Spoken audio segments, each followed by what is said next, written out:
Xander, there is nothing in your teeth. You look like a champion. You look like you have the smile of a champion. You look like a winner. He is 30 years old. He's a bona fide star on the PGA Tour.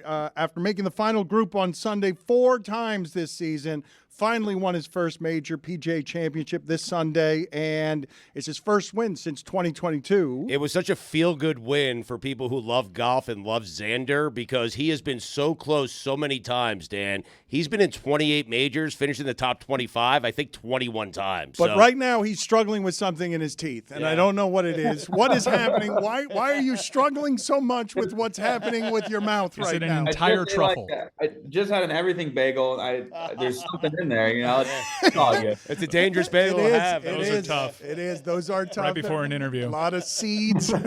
There's a lot. Put it on the poll. Is the everything bagel tough right before an interview? You going chive cream cheese plain? What are we doing here? No, it was actually a little like breakfast bagel. So, It's good though. I like. It was nice. It was nice, but tough time though. Yeah, agent texted me. He's like, "You got to get on," and I was like, "Oh," I was like, "Let me."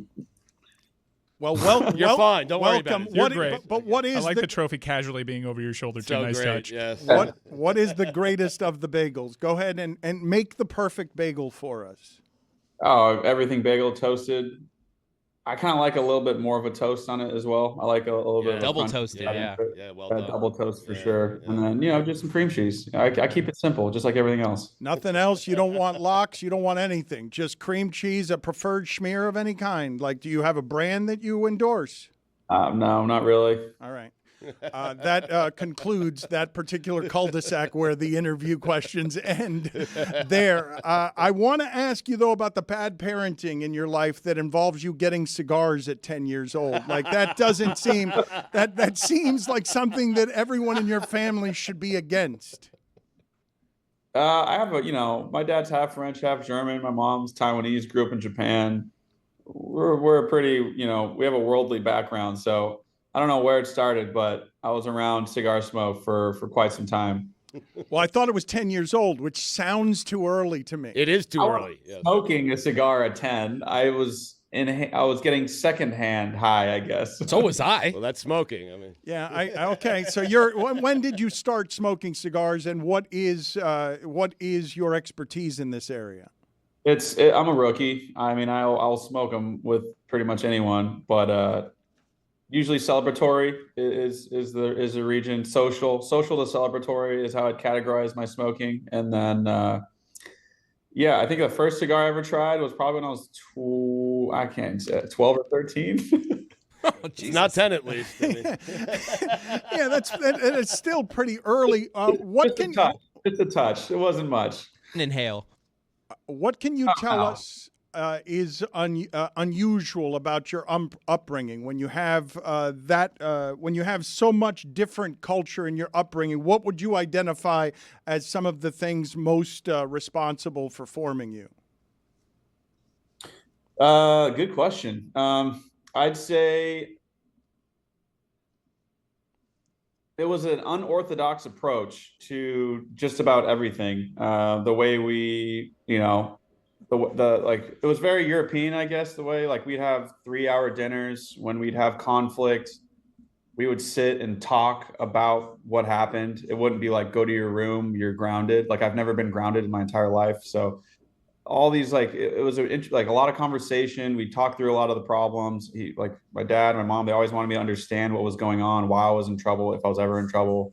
I mean, it felt like I could do pretty much anything as a kid compared to a lot of my other friends. But I always think back to when I was a kid, I was like, why didn't I do more dumb stuff? If my parents didn't really mind. And so they obviously had some sort of hook in me there, knowing that I wasn't going to do anything too bad as a kid. But the international background just brought a lot of culture, a lot of food, and a lot of family into the whole thing. When you mention cultural influences, which would you say was the greatest? What's the one that pushed you forward the most?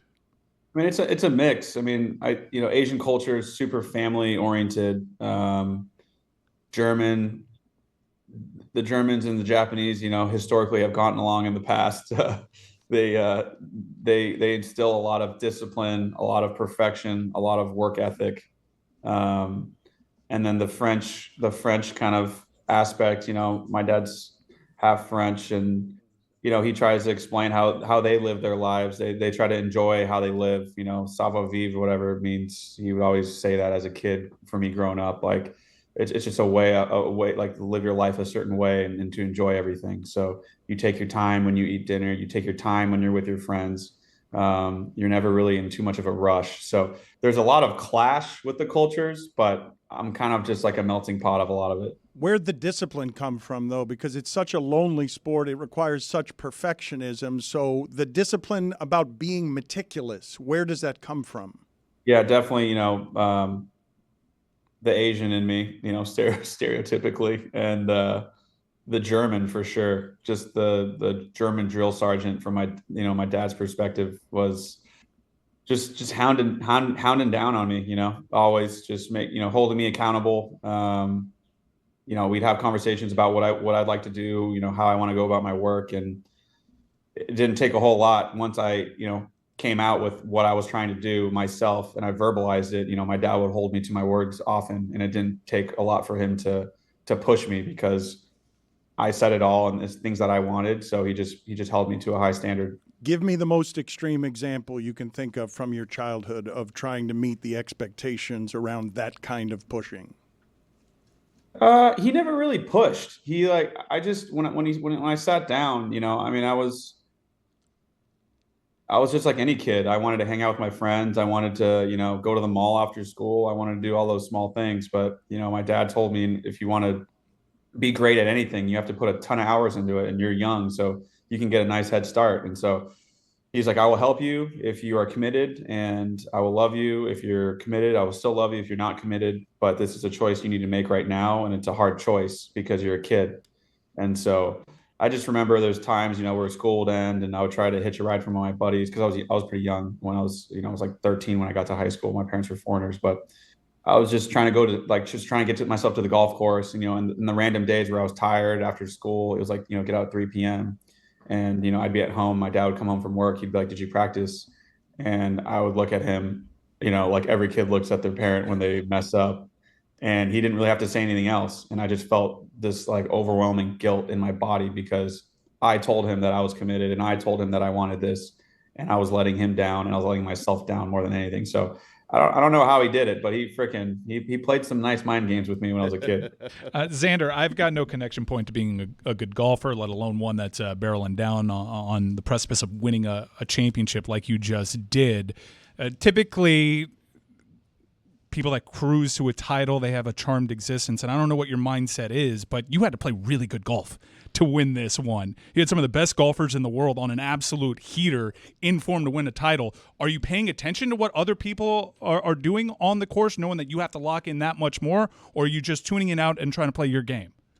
Well, I mean, both. There's these leaderboards that are like 30 by 30, they're massive. You just see them everywhere. So I look at it, I recognize it, I embrace it, and then I just have to lock in. I got to realize, why am I in this position? It's because I've been staying in my lane. It's because I've been doing all these things the way I do them. And so it's easy to get, lost in the sauce, like looking too far ahead. And you just look at the board, you accept it, you embrace it, and then you just get to work. You know exactly what you have to do to win a tournament. And hard part's doing it, obviously, but just locking in after every shot. It's like a weird 3 hours of your life because it's going really fast, but it's also so slow at the same time. It's strange. It's hard to explain.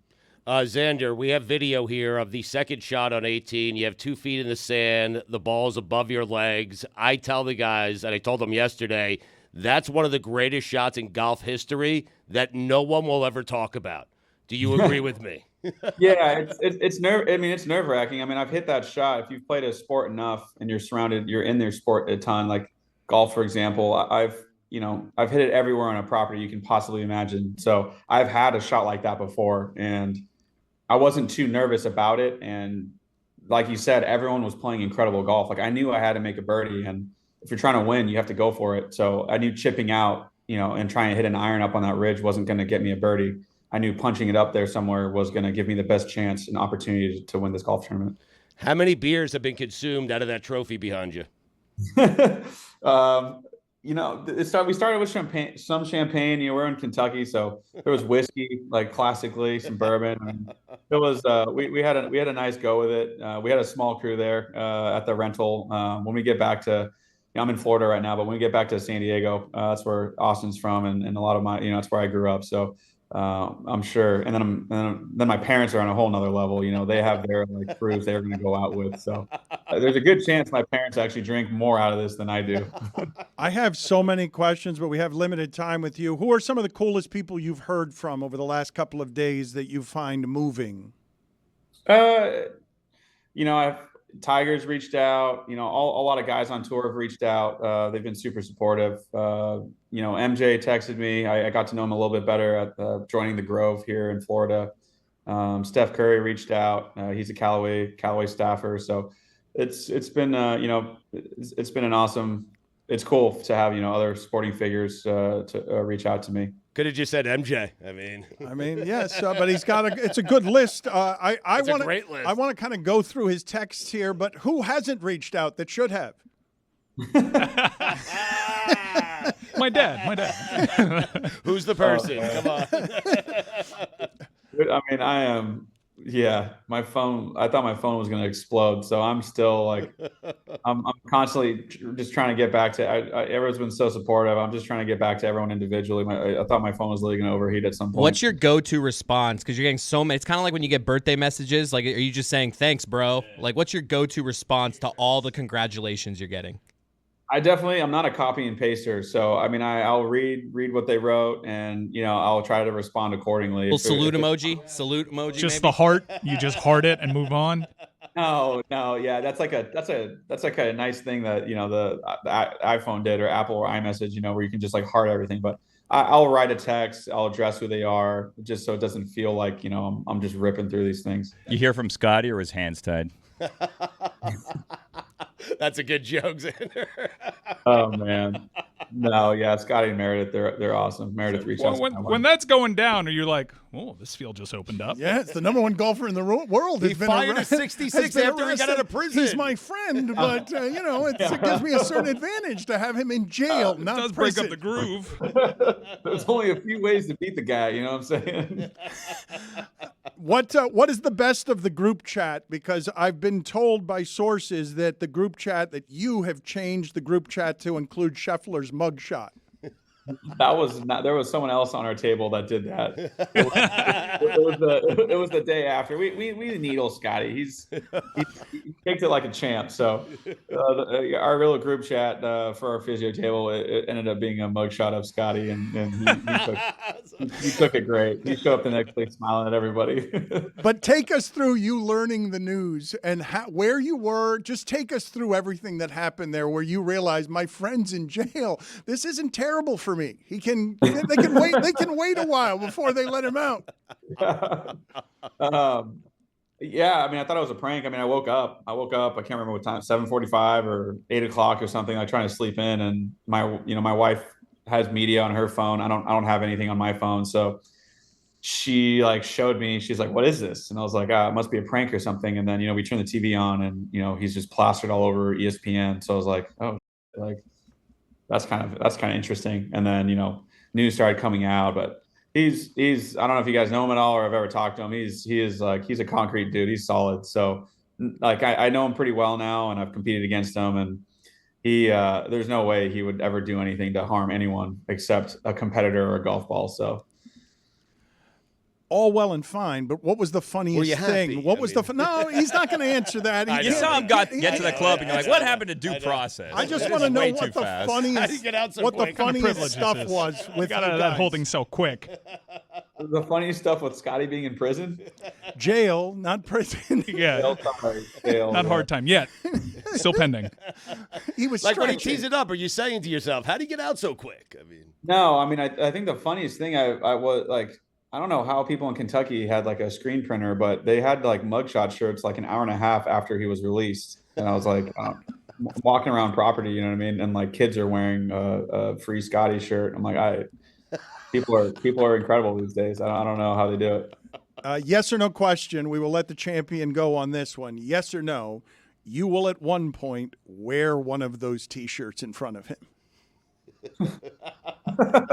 I would 100% wear it in front of me. Okay, let's make sure he gets one, please. Xander, thank you for being on with us. We appreciate it, and congratulations. Thanks, boys.